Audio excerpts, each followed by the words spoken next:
Okay. Hello, Rosebuds. We are back. We have a very special interview for us today. Today, we have Jonathan Herzog. He's a congressional candidate from the 10th District of New York. Jonathan, welcome to the program. Thank you so much for having me. It's awesome to be here, John.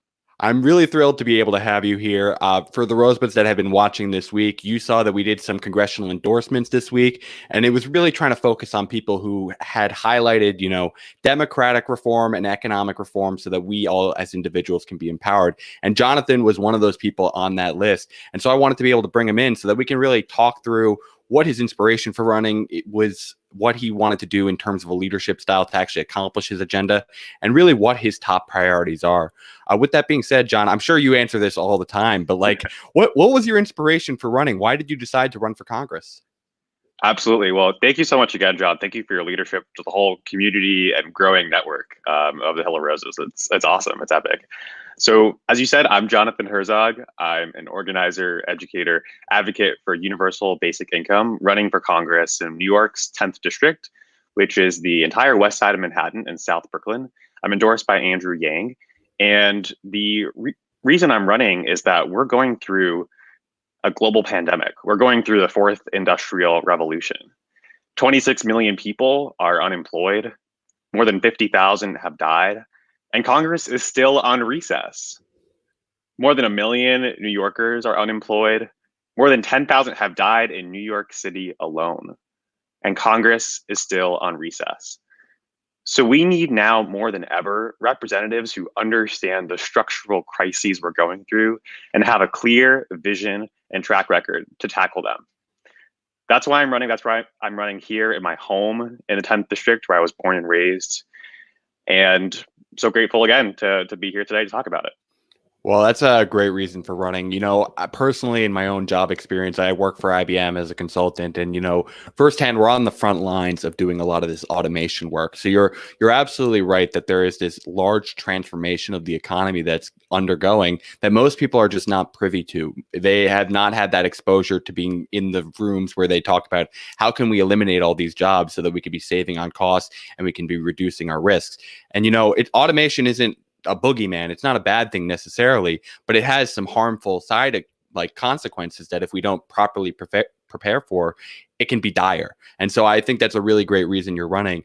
You alluded to where you come from. This is your home district and where you grew up. You can kind of see a little bit of that behind me. I tried to giving John a little bit of a home I field love it. I love it, advantage. man. But do you mind letting the folks out there know a little bit more about your district in general and like what kind of makes it a unique area to live in? Absolutely. So this covers basically from Columbia University on the west side all the way down south. It is the world's financial capital. It covers Mhm. all of Wall Street, the investment management, the investment banks, the corporate law firms, and also was gerrymandered to cover parts of South Brooklyn. It is one of the highest median incomes with some of the wealthiest people in the world. Um, but also 1 in 6 people live in poverty. So if you're walking down, even on the Upper West Side, on opposite sides of the same street, you'll see squalor and poverty and public housing. On the other, you'll see a multi-million luxury housing development that is primarily vacant, used as really a foreign investment vehicle.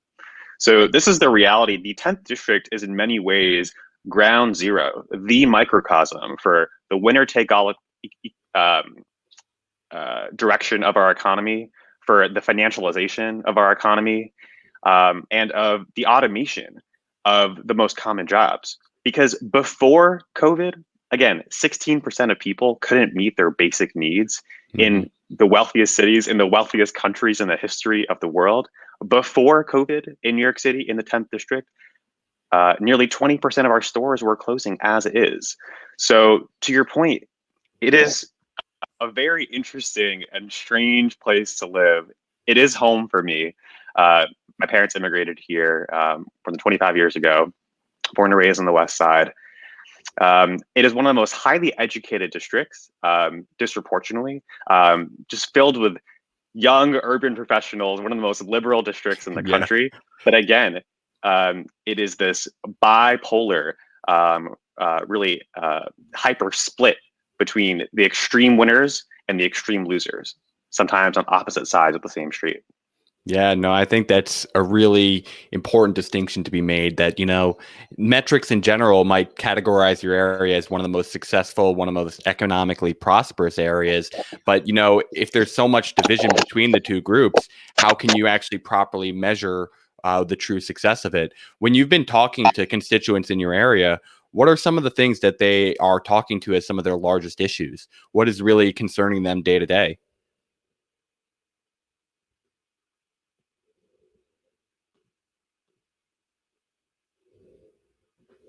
I think you're talking on mute currently, so you might want to unmute yourself there, John. There you go. Should be good now.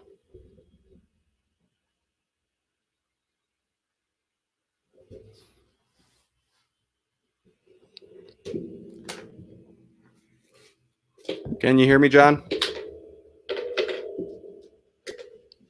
Well, as always, there are some technical difficulties that occur with live streaming here, but I am hoping that John's audio can come back here.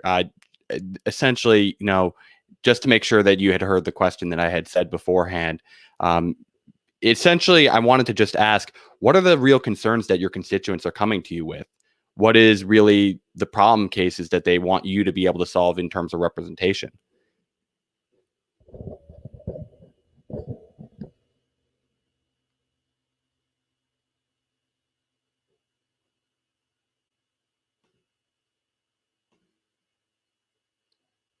John, you still there?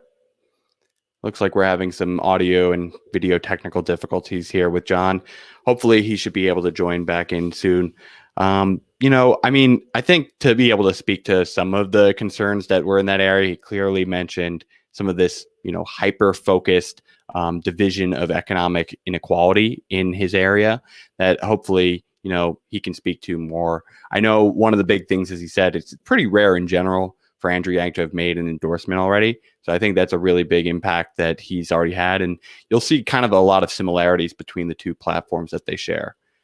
So let's see. Okay, he has disconnected currently. We'll see when he joins back in. But I think one of the real reasons why I wanted to highlight Jonathan in general and why I chose to endorse him, hopefully he's going to be joining back soon, is that, he is focused on a lot of these technological aspects that I feel that a lot of our leadership is currently not discussing properly. And frankly, he's also focused on making sure that each of us have more power into our hands directly, whether it be through a form of universal basic income, or as you'll see in some of the priorities of democracy reform, things like ranked choice voting and democracy dollars give us power directly in. Okay, so he has come back in. Jonathan, can you hear me well now? I'm so sorry about that. Yes, the webcam seems to have crashed, so we're down to the computer webcam. Well, you'll see this is a typical problem for anyone's workday. I know I have this happen when I'm at work now that we're all mobilely working, but I'm glad we got you back here to be able to talk through your platform and your issues. We left off just talking about, like, you kind of gave a summary of what your district was like, but when you go and talk to constituents, what are the main things that are there, like problems that they want someone to go to DC and be able to solve for them? Yeah, so right now, as we talked about, what is top of everyone's mind is the fact that thousands, tens of thousands, are literally dying. That millions are furloughed or laid off or unemployed. But uniquely and specifically in the 10th district, which is disproportionately working and based in the financial and professional services. Um, One of the realities is it's also one of the most Jewish districts in the country. And it covers the entire ultra Orthodox enclave in the south of Brooklyn, which has been on the front lines of um, a historic rise in hate crimes um, and a near doubling in over the last year alone. And so one of the realities for the Jewish community in the 10th district is the unfortunate history. And I actually looked at the data on this, which is if you look at German unemployment rates from about the decade or so before and after the Great Depression, what you see is a near one-to-one correlation with the increase in German unemployment after the Great Depression and the rise in the percentage of seats in the Reichstag that the Nazi Party gained. And this is just the stark reality of when societies and economies break down, when institutions fail, and when currencies collapse. The reality of so many of these factors put together is they create a perfect storm for the exploitation of the human psyche that searches for a scapegoat and that searches for a reason for why the suffering is so severe. And so one of the aims and goals and of this campaign has been to bridge this world, bridge the divide of some of the really severe diagnoses around the rise and vitriol of anti-Semitism and hate crimes generally, with the macroeconomic, structural, technological forces that the Yang campaign had been driving forward, is to bridge the two and call our attention to the fact that our economy and society and the plight of our fellow neighbors is inextricably tied to our fate here at home. Yeah, no, I think that makes a ton of sense. It's actually kind of funny that you mentioned that, in that I'm a Jewish American myself, and I recently had this same conversation with my family and friends, in that, a large portion of the rise in hate crimes is really directly tied to, economics, and how we don't necessarily need to be blamed for this aspect, but Jewish Americans in general tend to be one of the more prosperous in terms of total wealth. And so when there becomes this kind of us versus them mentality, they feel like, oh, where's all the money currently? It's in at least Jewish hands. And so you see this natural rise, as you kind of gave a historical precedent to, of why that's so important for those communities to be able to embrace helping all Americans in this kind of more universal sense, so that we don't have this us versus them mentality. With that being said, I'm curious on what your general kind of leadership style is, because, I think we all are facing this problem of just general frustration of what's happening with Congress currently in being able to represent our interests and be able to give us help. How do you think you can help lead some of the changes that you're looking for? What's your general leadership approach?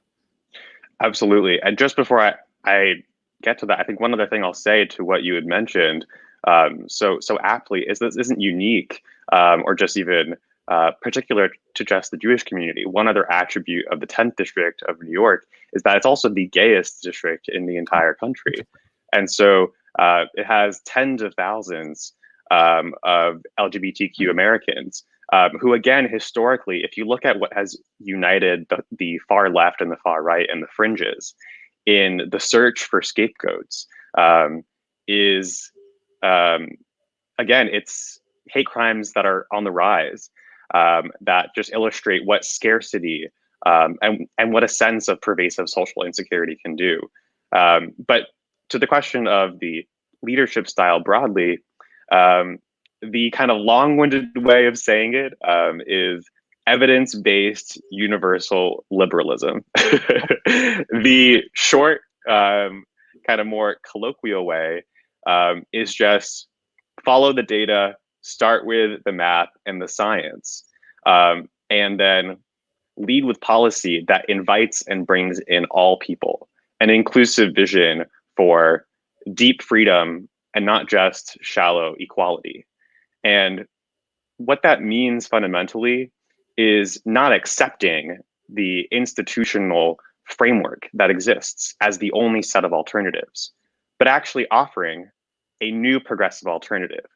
So not accepting the institutional backdrop and then trying to humanize that, but rather working towards what the philosopher Roberto Unger calls the divinization of humanity itself, and working towards the possibility and the potential that each person can live the bigness of human life. Now, in super practical terms, this means putting cash money into people's hands now.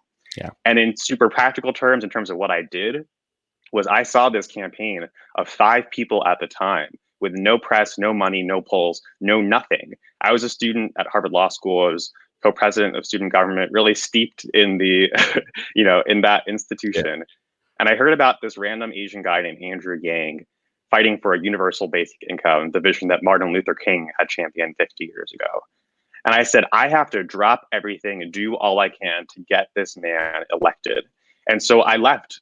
I moved to Iowa and basically built the campaign from scratch, from the ground up, driving thousands of miles around the state, building person to person, movement to movement, speaking in union halls and churches and schools after the likes of Amy Klobuchar and Pete and the whole posse of 26 people who were running back in the day, because I believe in leading with action and moving us forward towards, again, this new progressive alternative, this new vision that brings everyone into the fold.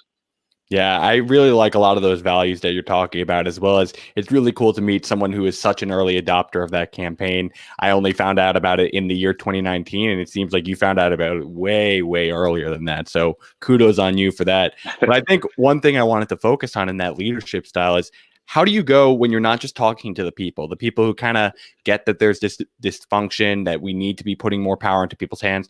Let's say you get elected, you're in Congress, you have all these people there that have potentially different special interest groups that are affecting them, or they are not in that same economic background that you've come from.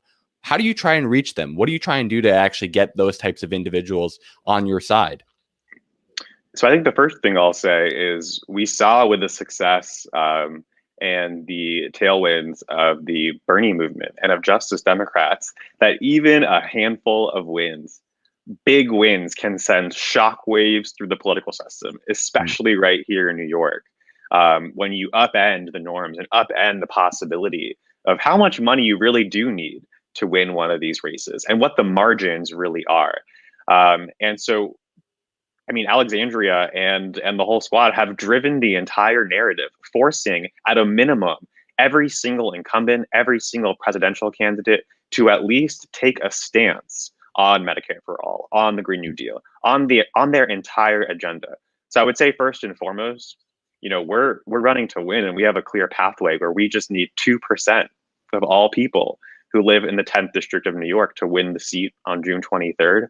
And when you unseat the number 2 Democrat in the House, the 30-year dinosaur incumbent who's held this amount of power and wealth and corporate PAC financing for decades, that itself is a powerful shockwave here in the country and throughout the world. But beyond that, to your point, it also involves really careful and intricate legislation and incentive design. And so one example of that is, as you said, we support public financing of elections and democracy reform ideas like ranked choice voting and term limits. And one way you could get that across is to exempt the people and the incumbents who are already in power. Yeah. To say, hey, sign on to this bill. It's not going to affect you and your, already 30-year tenure in Congress. It'll affect those coming after you. But at least we'll get it done so that moving forward, we won't have people who assume by default this is a 2 or 3 decade tenure where you just steep in the politics of Washington without really working for the people. Yeah, I think that makes some sense. I think it really does tie to incentivizing politicians, as you just said, with a kind of a technique of, hey, it's not you. We're not going to try and penalize you right now. Right. Have this be just, we can agree this is common sense, even if it's maybe politically disadvantageous for you to adopt it right now. So I like that idea in general. I think the last thing I wanted to ask you about before I try and open it up to some fan questions is really, let's say once you get elected, what are the 3 things that you're looking to prioritize first and foremost, whether it be something you sponsor as a bill or co-sponsoring other people's legislation? Yes. So I would say the first 3 things are a universal basic income. And that doesn't just start on day 1 of legislating. That starts now. We need a universal basic income of $2,000 for every American adult and $500 for every American child now for the entire duration of this COVID pandemic. And then $1,000 a month for every American adult and $500 for every American child thereafter in perpetuity. The second is universal healthcare. And the third is democracy dollars, which is publicly financing our elections. Once and for all, to say that people should matter over politicians and people should matter over profits in deciding what policies get passed. Yeah, I really like those three as the main staples of a platform in general. And first and foremost, it puts kind of direct say into how our government's running and our economy is running. And then it takes away the idea of healthcare not being just a human right. So I really like those ideas in general. With that being said, for anyone that's watching on the live stream, I want to open it up to you for some questions. And while you're thinking about what you want to ask, I'm going to take a couple of the questions that were thrown to me beforehand, before this stream started, from some that were not able to attend. So the first one, this came from Brian Bokikio. His question for you is, given that you have worked for, the Andrew Yang campaign, what's something that you actually disagree with Andrew Yang on? It's a really interesting question. Thank you for it. I think one thing I would say is perhaps the emphasis on certain institutions in higher education kind of being the answer or an answer. And coming from the world of these of Harvard and it's like, I think I can speak very directly to that and say that we need to invest in public education and make it universally accessible and affordable because there's no secret sauce. These institutions are not coming to save us. We have to save ourselves. And I think it's just true of, and there's some really shocking data on this, on like what percentage, for example, of the New York Times education pieces or just of mainstream media news generally covers institutions like Harvard. Yeah. And it's like, then you look at the data on the fact that just speaking about universities and four-year colleges generally, 2/3 of Americans will not even attend them. And so they're largely, dare I say, irrelevant to the public health and quality of life, and really what matters in American public policy. And we saw recently again the focus on, or the conversation about the 40 billion endowment and the getting the extra 8 million, and that's wrong. And this is something we have to avoid and change. But again, we have to focus so clearly because there's so much noise on investing in public education, universal, accessible, and affordable public education, because these private institutions are not going to save us themselves. Yeah, and I totally agree with you on that aspect. I think in large part, most of the power that comes from these institutions is mainly just kind of the networking appeal, as well as the general credential of a name. It's not necessarily that the education quality that we're presenting is significantly higher than many of these other institutions. And so, by trying to put some incentive towards people attending these public universities, we kind of diffuse that power from it just being this kind of very collective club of a private institution.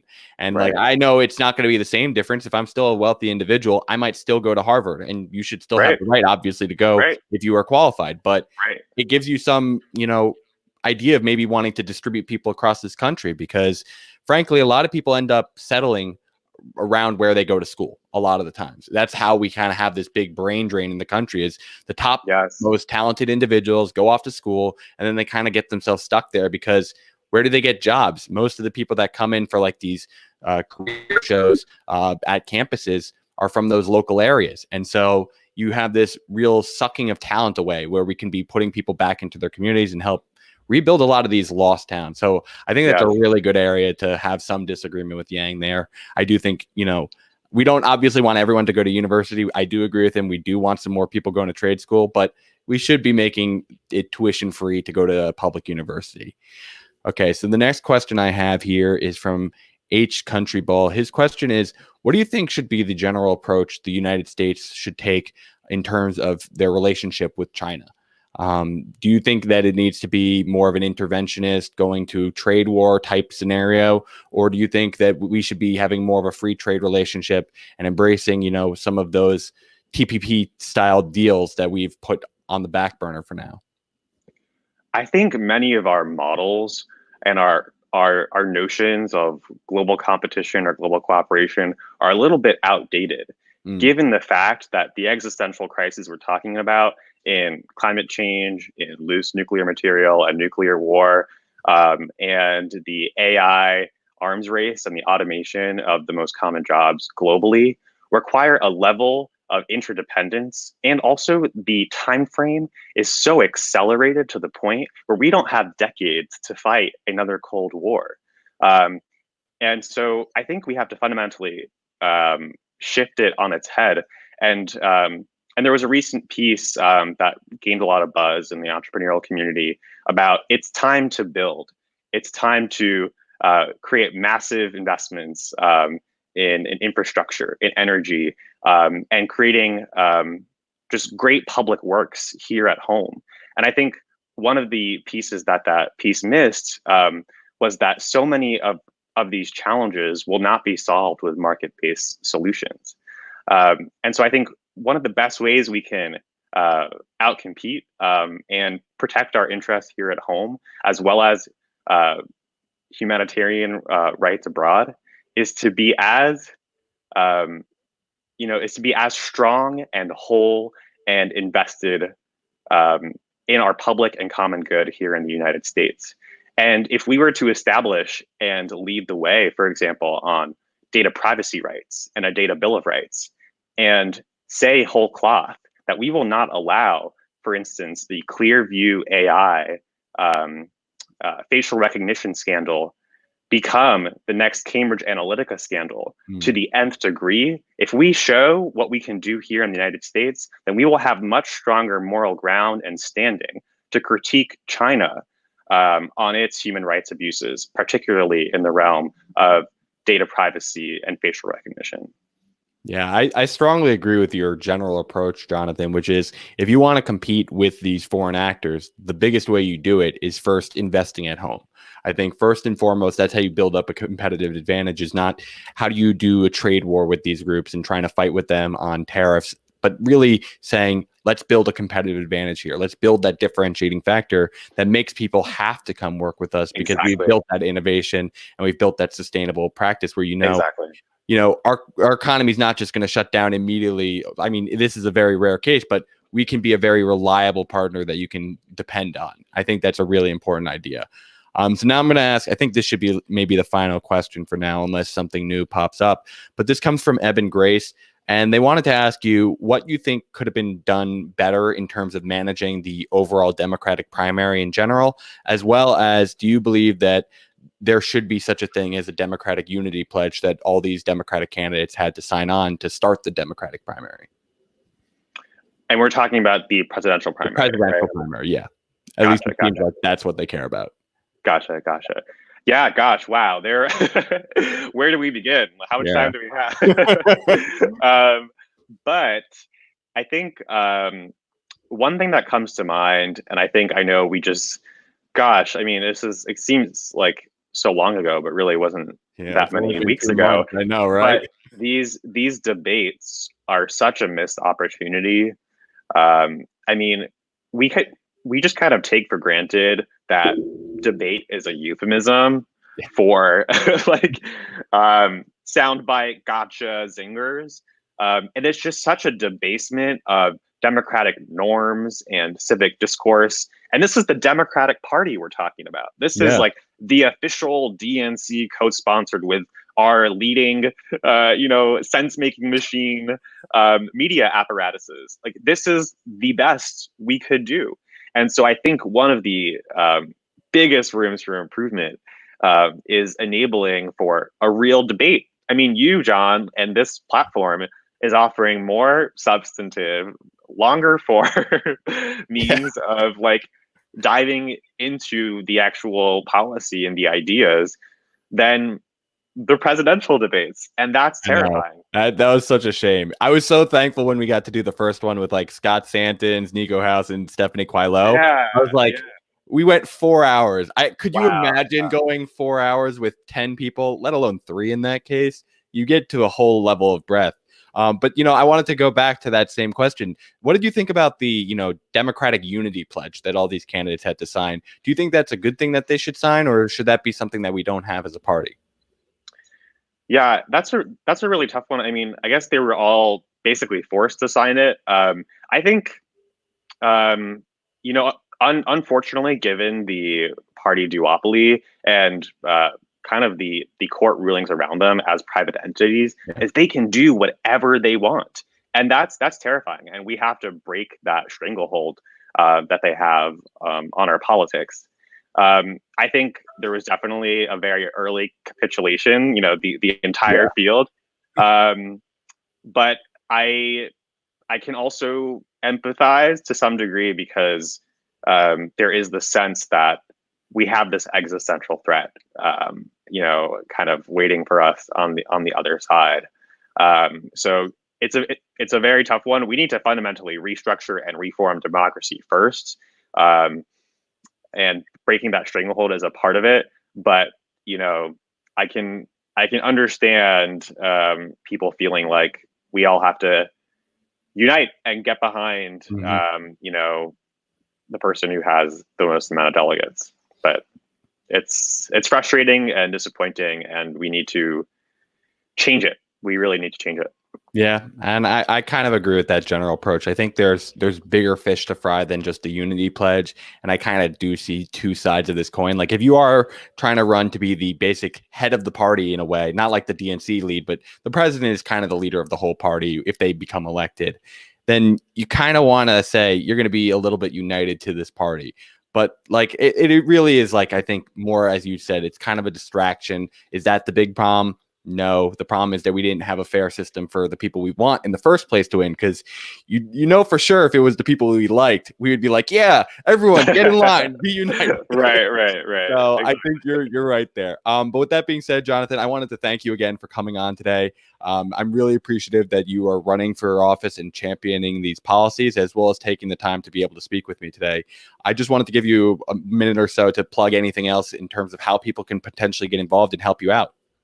Absolutely. Well, thank you so much again, John.